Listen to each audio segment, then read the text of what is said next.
Okay, friends, let's reconvene, back to work. Sadly, it's the last session of the conference, but no doubt the ideas will reverberate and resonate for hours and days to come. So we'll finish up with a relatively informal panel session where there'll be an opportunity led by Rico for each of the presenters to say a few last words, but also for questions back and forth as well. So let's make it fairly open and relaxed in that way. So I'll hand it over.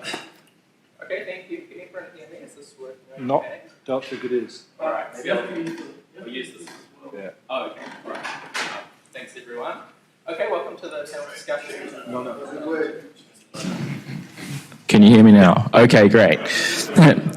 Thanks, everyone, and I'm honoured and delighted to be here to celebrate the 300th birthday of Adam Smith, who's been described, unfortunately not my words here, but as the Adam and the Smith of economics, and that, of course, he's widely regarded as the creator of economics in terms of birthing the discipline, but also the Smith in terms of crafting it as a discipline. What we've observed today is a range of different presentations and different topics, and what's emerged is a very complex view of Adam Smith as a very complex character.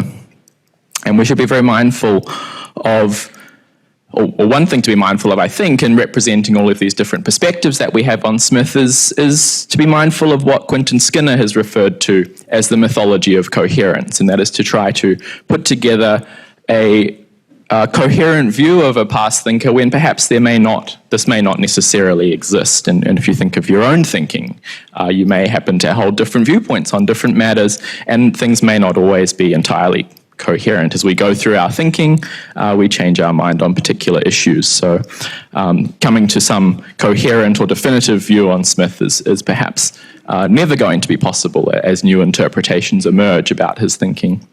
And I think that's a good thing. Smith can be used in particular ways and also abused in particular ways, so we need to be mindful of this. I was given the opportunity to say the last few words. This was sort of the teaser to get me up here on the panel, I suppose. So let me just do that very briefly. And the thing I would mention is just one particular interpretation of Smith that I've found really interesting and has deeply guided my thinking on Smith. And that is a work published by Nathan Rosenberg titled Some Institutional Aspects of the Wealth of Nations. And Rosenberg identifies, quote, a neglected theme running through virtually all of the wealth of nations is Smith's attempt to define, in very specific terms, the details of the institutional structure which will best harmonize the individual's pursuit of his selfish interests with the broader interests of society, unquote. I find this to be very revealing as an interpretive device for dealing with Smith, and it enables us to understand some of these policy prescriptions that he has, or some of these aspects in which he's willing to jettison liberty, natural liberty, in the greater interests of society or some sort of potential consequence. And we've seen some examples today already with William talking about some of Smith's sort of pet hates, if you like, the legal monopoly, the joint stock company. One issue that wasn't mentioned today, surprisingly, was that of usury rates, or legal interest rate maxima, which Adam Smith advocated for and was heavily criticized for by Jeremy Bentham, a great classical liberal thinker. But I think Smith's advocacy of usury laws or illegal interest rate maxima can be reconciled when we think about what Smith is really concerned with here. He's concerned with, as the title of his book suggests, an inquiry into the nature and the causes of the wealth of nations. And he's particularly worried about prodigals and projectors, people who are going to waste the capital of the country. And so this is an advocacy, or his advocation for a maximum interest rate is to ensure that capital is not wasted. And remember these quite rudimentary times of Adam Smith, in which there was mention to things like infanticide. You know, there is real poverty in Adam Smith's time. So anyway, hopefully that's useful for you as an interpretive device. From there, I wish to pass over to each of the speakers in turn to see if there are any last comments that they wish to have before we engage in more of a question type format. Alan? Particularly with respect to the question of relevance, yes, indeed. So with particular focus to the relevance of Adam Smith for today. Perhaps, Michael, is there anything you'd like to say? Thank you, Rico. I would just make the observation that we celebrate few economists in this way that Smith's been celebrated, and that it's good and appropriate that we do, because I think Smith reminds us of things that are important even today. I think, despite the questions of how much is original, how much isn't, I think he's the most profound thinker in economics in the sense of the scope of what he was doing. Not necessarily the greatest theorist, as something Tony had alluded to, but a profound thinker. And for us today, what relevance do we get, or one of the relevance things we get from reading Adam Smith is the scope of complex interrelated issues that just remind us that maybe when we get the answer of 42, or some deterministic answer from our economic models, that these have abstracted from so much that's important, and to get a sense of what those types of things are, Adam Smith provides some useful insights. Thank you, Michael. William? Thank you, Rico. Well, why do we go to Smith? I mean, possibly the first thought is, well, we'll go to Smith for his theories, for his ideas. That's not necessarily a bad idea at all. And yet we have to face the fact that Smith is, in one sense, obsolete in almost every page he wrote. I think he could not pass a first-year economics exam, even an intelligently set one. We go to Smith, I think, really, in order to meet not so much his theories, however stimulating they are, but in order to meet a mind, okay? Which is, it's a privilege to meet a mind like Adam Smith. Now, if I told you that John Stuart Mill was in the next room, you wouldn't say, I'll blow that away, I'm catching the early bus home. You would run in there to acquaint yourself with him. In the same way, we can't talk to Adam Smith, but we can meet him, right, at an intellectual level. We can meet him as an author who is profound, as Michael rightly observed, who is complex, as Rico rightly observed, who is indeed many-sided, indeed sometimes coming near to the outright contradictory, and who was finally a very broad thinker. He thought about so many things. And that I put to you, especially the students, but we're all students in one sense here, is the motive, I think, a great reason for going to read Adam Smith. Thank you, William. And Tony?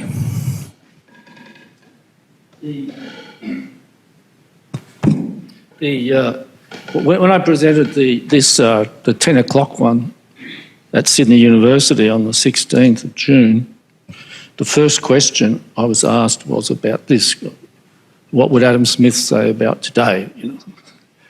And I began to answer it by mentioning something Roy Harrod had said. Roy Harrod, for those of you who don't know, he was actually Keynes's first biographer as well, but also a distinguished contributor to trade cycle and growth theory after Keynes. And in the early 70s, as the crisis of post-war Keynesianism was beginning to develop in the course of the 1970s, they had this conference and they got Roy along to say, what would Keynes say about what's going on? And Harrod gets up and he begins to talk. The first thing he says is, there's no point asking me what Keynes would have thought. God knows, he would have thought of something much cleverer than I can think of. And I think I'm a bit in that position as well, vis-a-vis what Adam Smith's relevance today might be. So I'm inclined, it's probably pretty obvious from my comments in the last session, that I think what is interesting about Smith is the depth and the expansiveness, that sense of a man who addresses the human condition with a totality which is lost on most of us today because of the intellectual division of labour that we're all subject to, however much we might rebel against it or try to rebel against it. And as I also tried to indicate, rather than specific issues, really on fundamentals. In the first talk, I mentioned inequality and natural resource constraints as two issues. And in the last session also, I tried to indicate that Smith's approach to economics, I think, is very attractive. I think the fact that he wouldn't feel at home with the standard economics course today is a great strength and virtue. He's a very lucky man not to have to put up with that stuff. So I think the classical approach has much of living relevance to how we should do economics. The great failure, I think, of Smith is that, in fact, the theory of growth, and it's a failure to grasp the way that demand constraints can condition a growth path. On this, I think Keynes is to be preferred, both to the classical economists and to the marginalists, in fact. Thank you, Tony.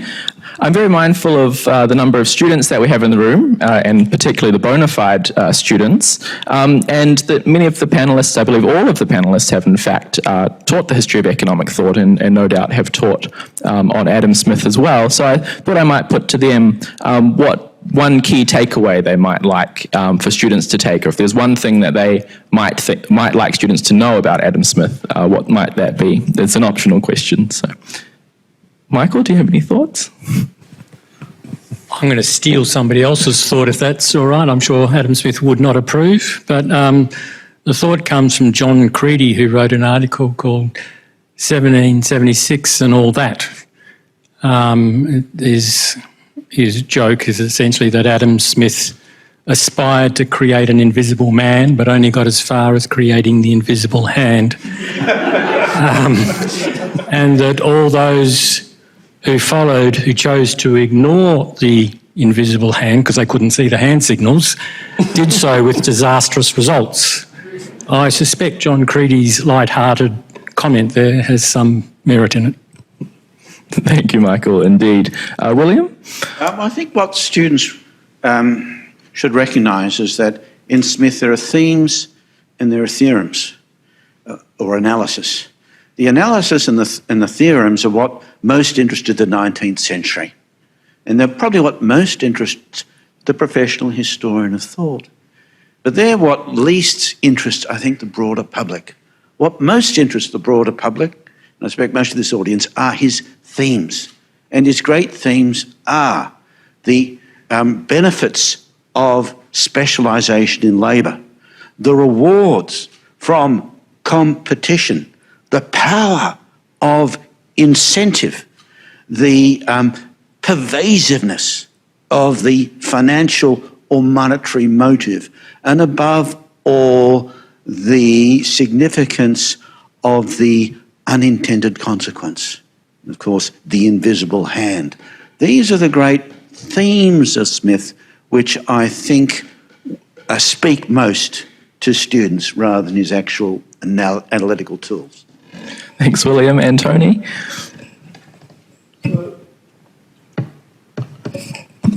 So I think that what I would say to students is that they need to approach Smith in a larger frame of reference. And first and foremost, I think there's the big three. You know, I get dragged to Africa occasionally by my wife, who's crazy about safari, and there they have the big four, you know, the big four animals that everyone wants to see. Well, the big three in economics, the three big animals are Smith, Marx and Keynes. And in a way it's fitting and not surprising, because in a way it reflects the human supermarket for political ideas. Because, roughly speaking, these three political economists, in respect of policy and the ways economic systems as a whole are organised, reflect the three great alternatives that have been posited since the French Revolution or thereabouts: liberalism, the socialism, and social democracy. And so I think in a discipline, i.e. economics today, which is increasingly small-minded, increasingly narrowly empiricist, to have thinkers of intellectual ability, who think deeply about the way systems work as a whole, is an extremely valuable thing to try to engage with. And it's not something for a 3-year degree, it's something for a life of reflection. And I think in the best possible way of what universities used to be, the difference between smart people and stupid people is that smart people know what they don't know, and stupid people think they know. And so it should encourage a certain modesty too, a certain sense of the limits of our knowledge, that great men, great human beings, can disagree about even most fundamental things. Thanks, Tony. I'm conscious of time. I have a whole list of questions here, but perhaps there's anyone from the floor who may wish to have questions that they have held back. Yeah.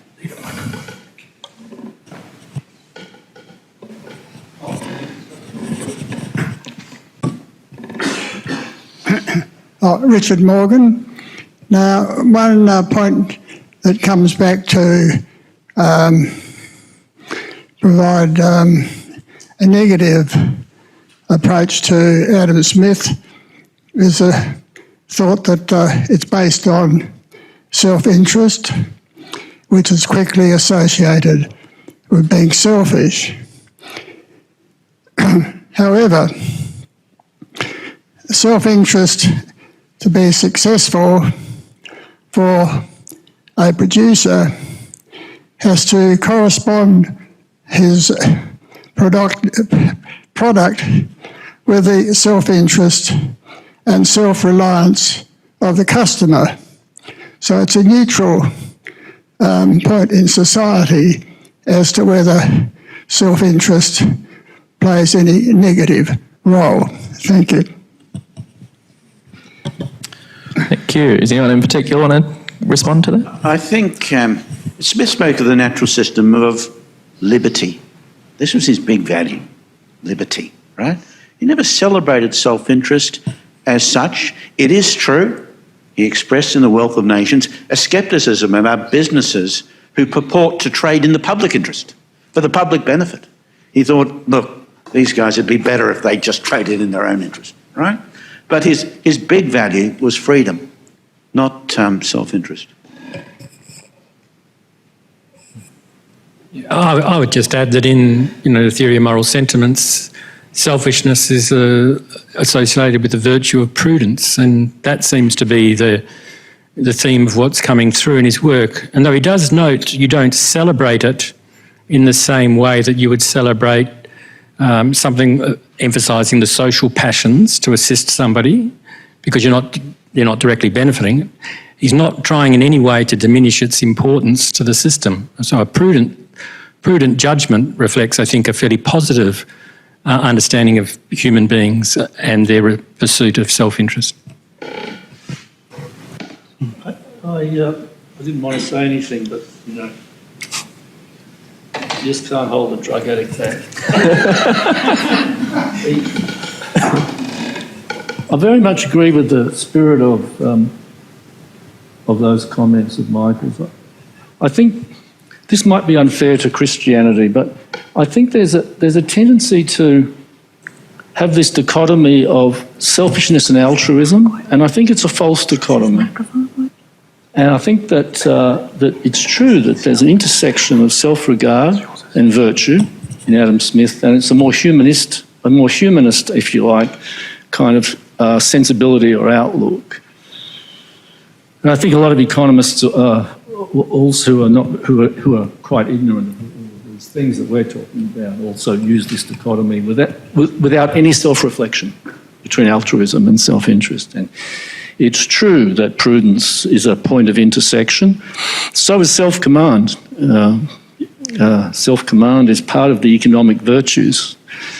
And even Smith talks about you see a person who doesn't look after himself or herself properly, and this is a lack of virtue. I mean, it's not like being an axe murderer, okay? It's not the end of the world, but it's regarded as a sort of lack of virtue to be so self-deficient, so to speak. So in my Adam Smith book, see, I always use the term self-regard because I think that softer term today better captures what he's talking about. Then selfishness has a very hard edge for us. Even self-interest has a certain ugliness, which maybe comes from a Christian overhang or something. I don't know. Anyway, you know what I mean. A question from Doug at the front. Thanks. Probably more a comment. I mean, in 3 years' time, it'll be 250 years since Wealth of Nations was published, correct? Yes, it will. So we're talking about language and choice of words that's 250 years old. And, I mean, the famous quote of that's not from the benevolence of the butcher, the baker, but it's from their self-interest. Today, and I think you just touched on it, Tony, I mean, what people understand by self-interest today is not necessarily what it meant or the way it was regarded in 1776. If Smith wrote The Wealth of Nations today, it would be a lot smaller book. It would be more concise language, less flowery language, and presumably, well, my take on that quote would be along the lines of explaining in terms of a mutually agreeable transaction where the self-interest of the supplier and the customer are involved and met, or largely met. So I just wonder how much that we're struggling with old language that we no longer understand those words the way Smith intended them, and that overly complicates the discussion today. You want to respond to that? Well, I wouldn't be inclined to agree. I think Smith's language is not only one of the pleasures of the book, he's a very good writer. I mean, Balog, 19th century English critic, believed we owe this fact that he didn't grow up speaking English. He grew up speaking Scots, okay? So he learnt English as a sort of literary language, and that gives him the quality of his English language. And finally, I would add, what he's saying about the butcher and the baker, which is a wonderful little piece of prose, is that self-interest is powerful. It's everywhere, right? It makes the world move around, okay? He said that then, and I think it's just as true now.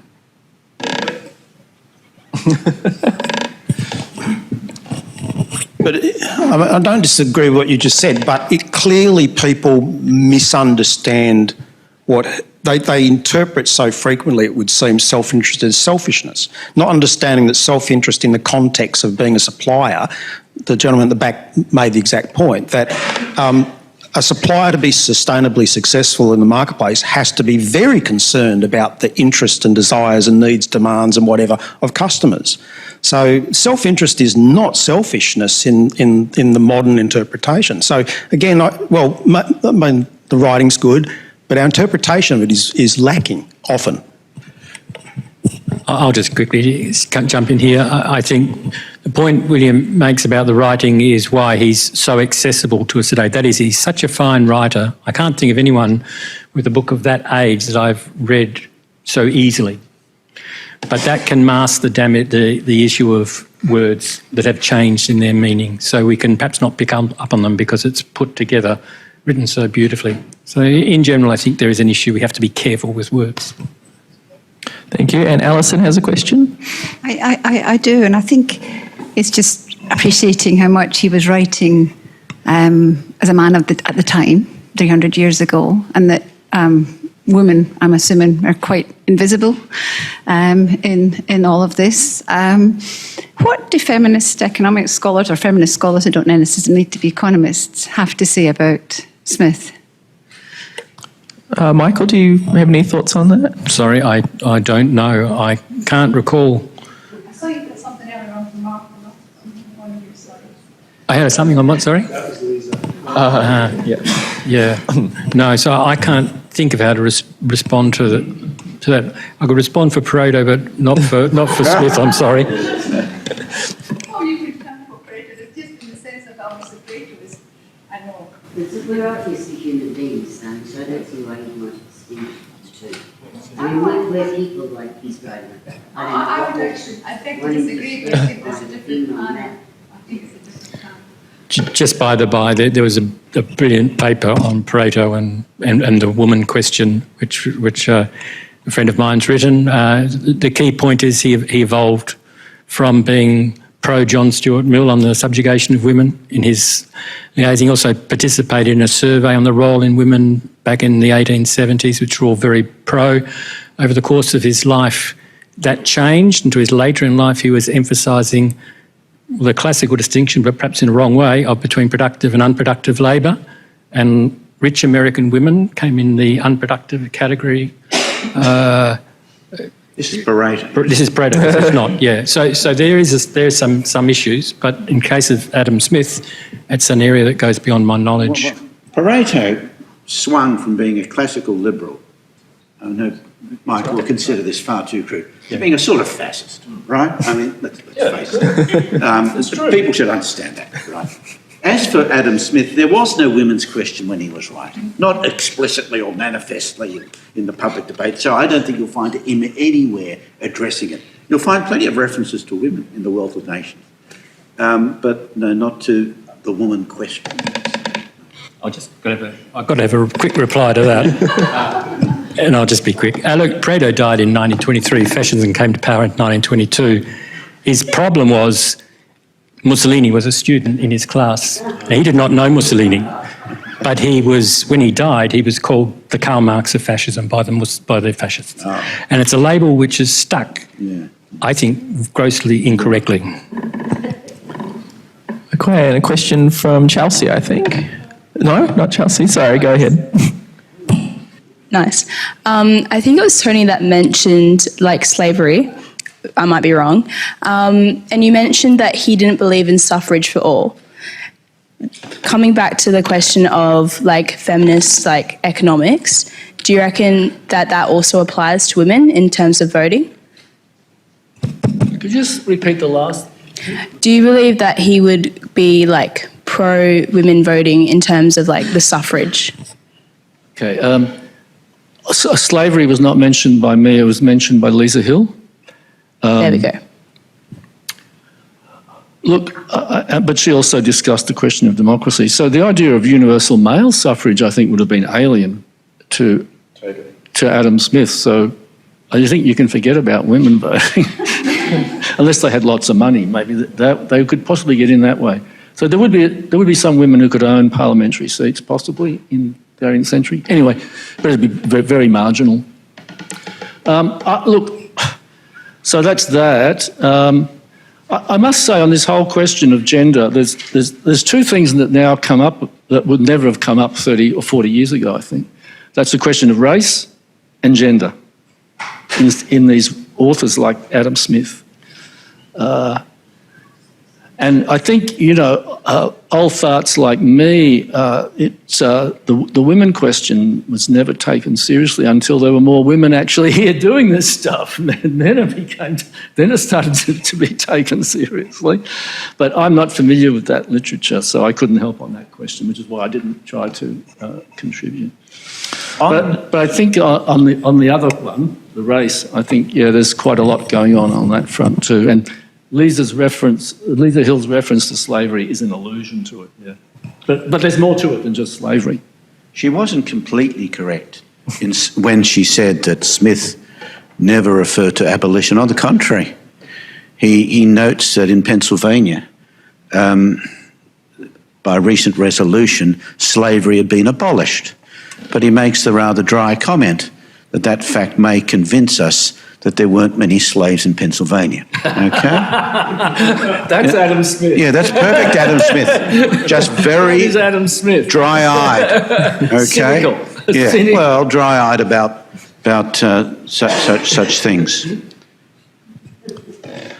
I'll abuse the chair with a few more questions. Michael, I found your discussion of what I might call intention versus consequence to be quite interesting. I do hazard to quote here John Maynard Keynes in his view that it's better to do good than to be good. I just wonder if how that relates to Smith's views and also Pareto's views.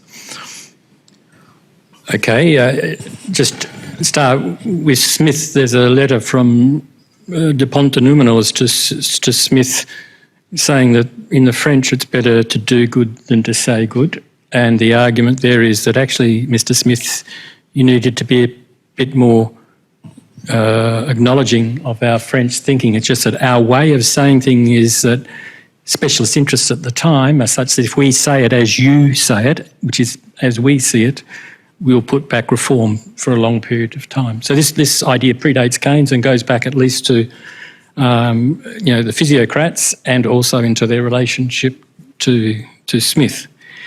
The point I was trying to draw out really is the importance, I think, of this distinction that Smith makes with his discussion of irregular sentiments, where you just, as a part of being human, not as part of anything else other than being human, there are things that we can't really know. We can do our best and the consequences may not be as we anticipate, and an attempt to try and deal with that.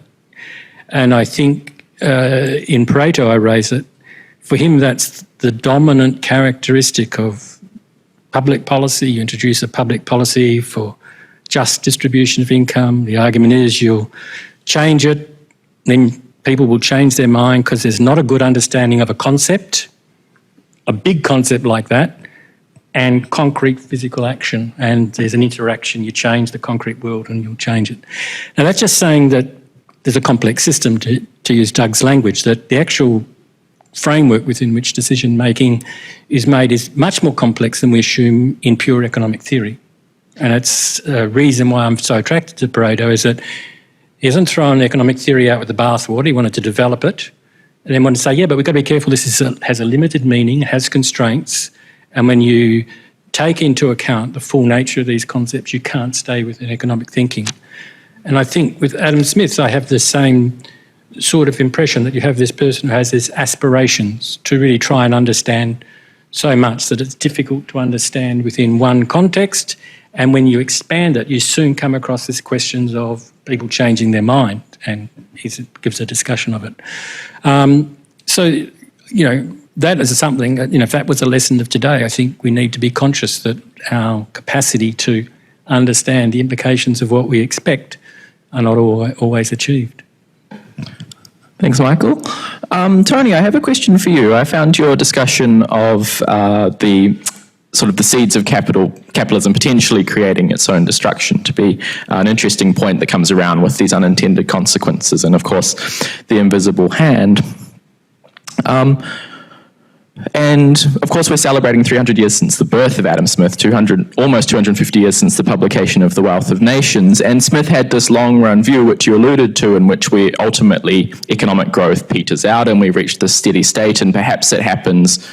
I forget if he actually he doesn't provide an exact date, but the indication we get is it's about 200 years or so into the future. At least that's my understanding of it.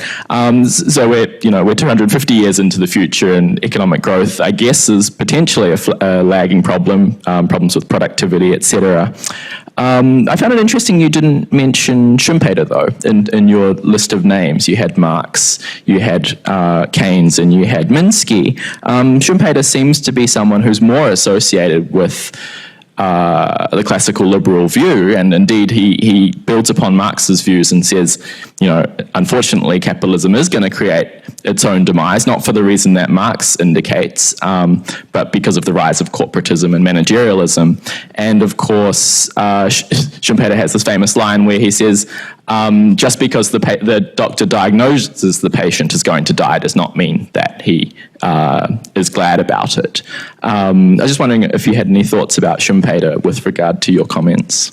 Not really, no, because I'm not really much of a student of Schumpeter. The only aspect of Schumpeter I've really had any interest in is the concept of entrepreneurship. So I've been pretty narrowly focused on that, and the only serious reading of Schumpeter that I've ever done. But your comments are certainly germane. I mean, you're quite right to raise that case. That's a very important example, I think, that you raise. Can I just add one thing about that environmental crisis and Smith's stationary state?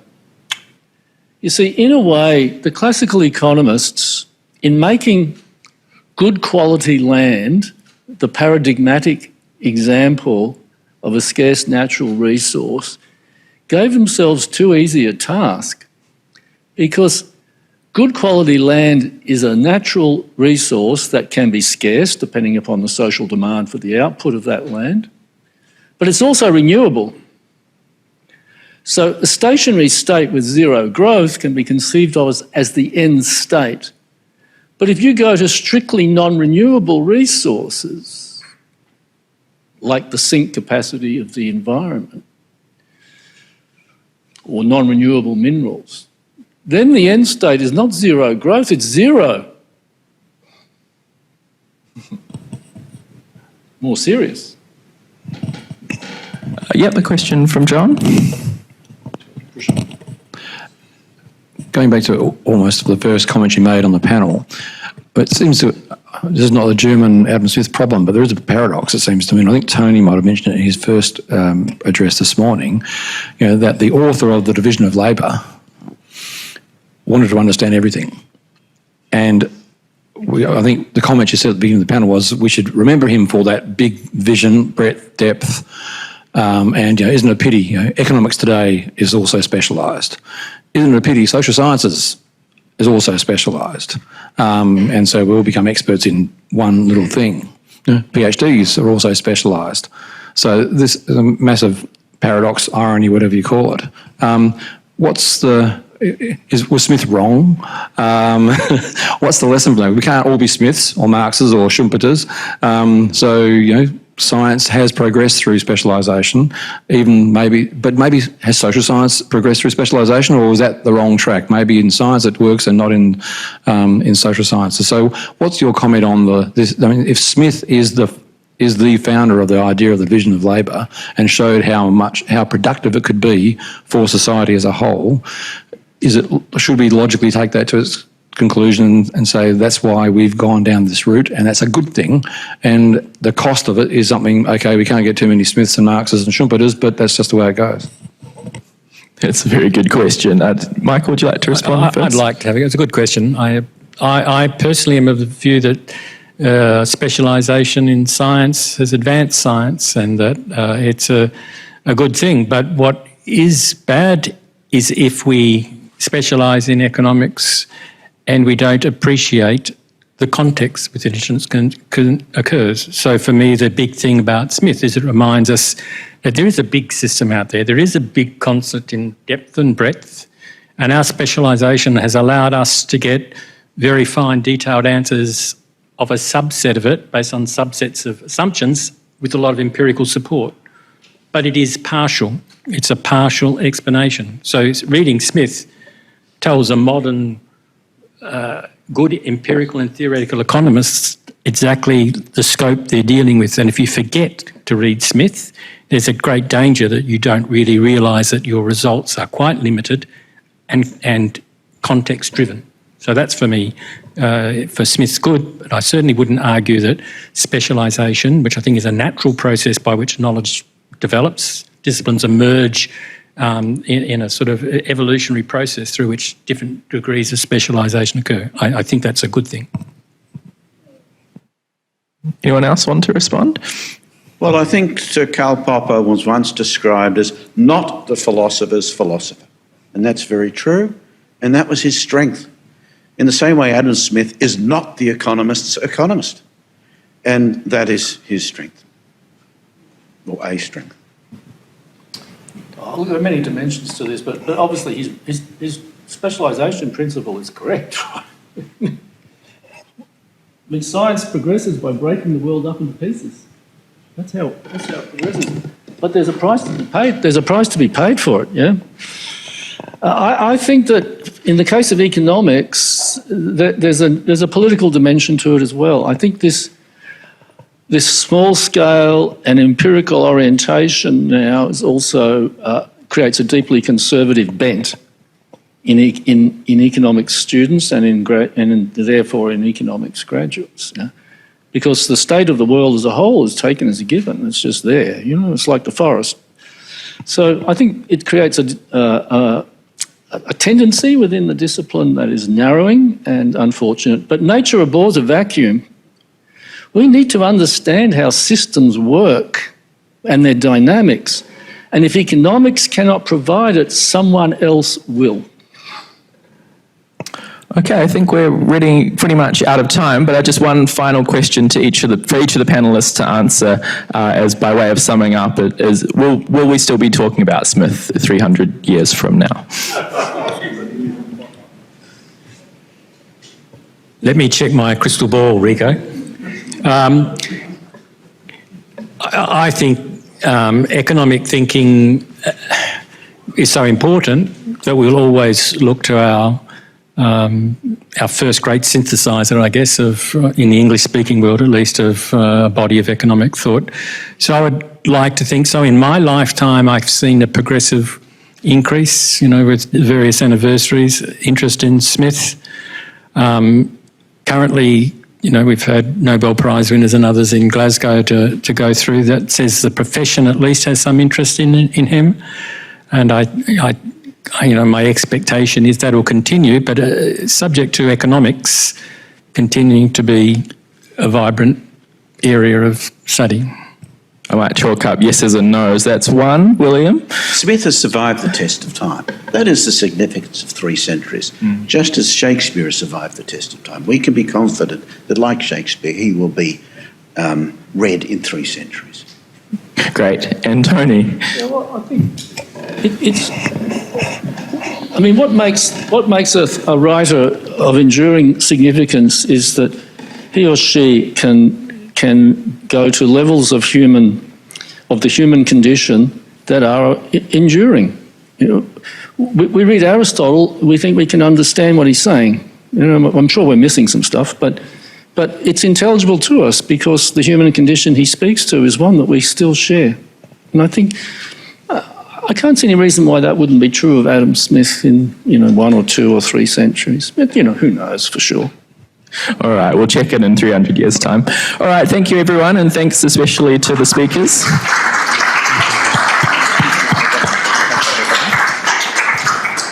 And to thank our speakers, we actually have a little gift for each of them. So I've got them all here. You hold that, and I'll hand them over. Oh, thanks. Oh, wow. Okay, so there you go. You get a show bag by coming to our event. So, Tony. Wow. They're original signed copies of The Wealth of Nations. Sorry, in big time. 1, 2, 3. Thank you. So you've got to get him on the plane, but hopefully it'll be fine. Michael. Thanks very much. Thank you.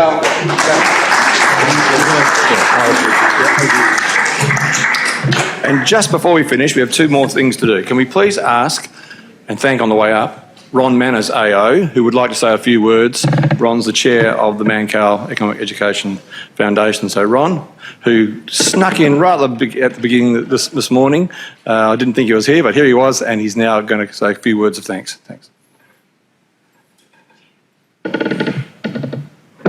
Thank you, John. I have got a couple of things to say. One is that today's event is part of an international series of Adam Smith's 300th birthday parties, initially organised by the University of Glasgow, who of course claim all the responsibility for the early education of Adam Smith. So we're delighted to be part of that, and the high standard of our wonderful speakers today, and the wonderful videography and the photography by Mannkal's Jake McCool and his team over there will guarantee that we'll get great exposure internationally on the University of Glasgow's website. on their email list as they circulate it to the rest of the world.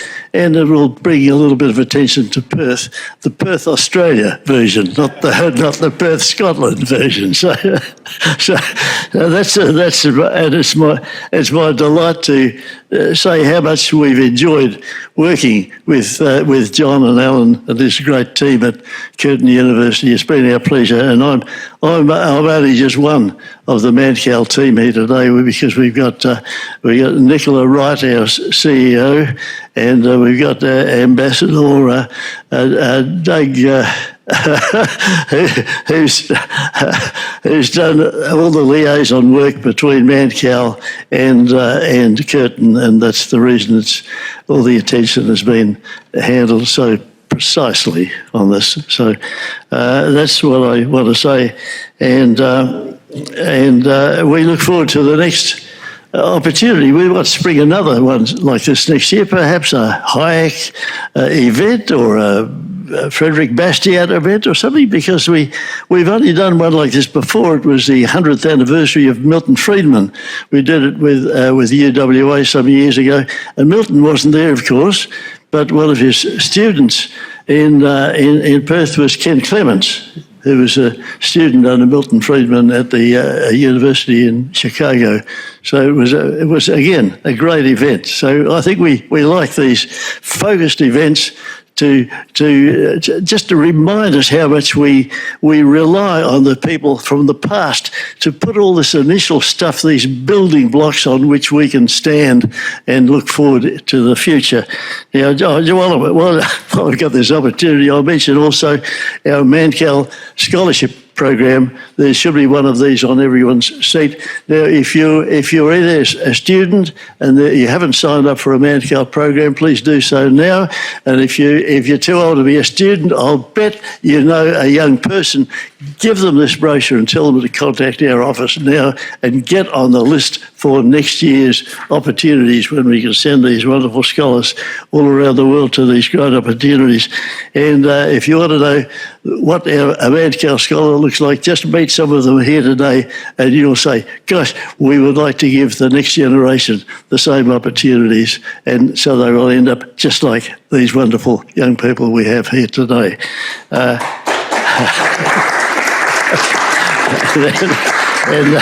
And then, in conclusion, let me use this opportunity to do a soft launch for Mannkal's education paper. No, I didn't write it. We had two of Perth's leading academics write this paper, which is titled "The Education Crisis in Australia." Downloadable for free at our mannkal.org website.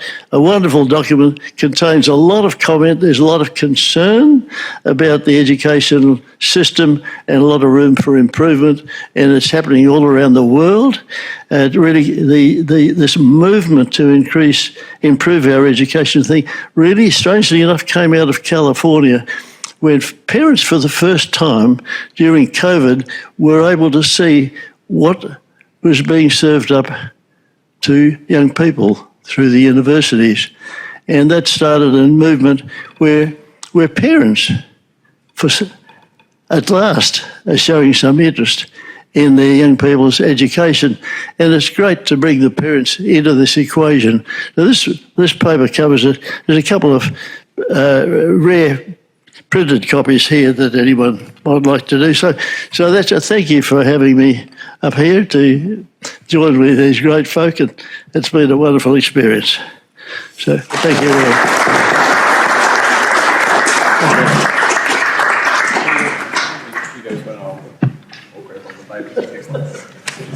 So now I'd just like to say a few words of thanks to conclude. Events like this just don't happen. I mean, there's a visible hand as well as an invisible hand making these things work. So firstly, I just, of course, like to reiterate thanks again to our speakers, Tony Aspromorgus, William Coleman, Lisa Hill, of course, who beamed in from Adelaide, and Michael McClure, and also, of course, thanks to Rico Stevens for facilitating the session this afternoon, and also for agreeing to pause the course he's running at Notre Dame in Fremantle so that he and some of his students could attend today. So thank you guys for agreeing to do that. Thanks, of course, to our facilitator and MC, Alan Fenner, who did an excellent job. Thank you, Alan. Once again, special thanks to the Mannkal Economic Education Foundation and Ron Manners AO, its chairman, for generous financial support and other support for today's event. And as I said, things don't just happen, there's behind the scenes going on. There's a bit of a division of labour of all the work that went into today. So at Mannkal, thanks to Doug Hall for his help and advice and liaison, and to Nicola Wright and her Mannkal team especially for advertising the event to the Mannkal mailing list. The WA branch of the Economic Society of Australia, thank you also for helping to advertise the event. We also thank Jasmine Newen and Jessica Vulan from Curtin 137 St George's Terrace for their assistance with this great venue. Also, of course, to Jake McCool, our videographer, and Darren Saldana, our IT person, for all your technical assistance. But of course, most importantly, a huge thanks to our invisible hand, who actually is visible. She's right there. Lisa Duplock from the JCIPP, who's done so much to work and make today happen and ensure it ran so smoothly. So thanks again to Lisa. Finally, thanks to all of you for attending and participating in what's been a really stimulating and pleasant day, and I hope you enjoyed it. I certainly did. Good afternoon. We will be sending to you various materials. Also, the video will be going up on our website at some stage, but some of the materials, including PowerPoints of those people who prepare to give us out their PowerPoints, and I think there's a couple of papers that people have talked about as well. We'll send you a whole package of things in the email in a little while. So you haven't seen the last of us, and also you're now on various mailing lists, so you'll get all sorts of events being advertised to you as well. So hopefully we'll see you at a future event, and have a good afternoon, and thanks for coming.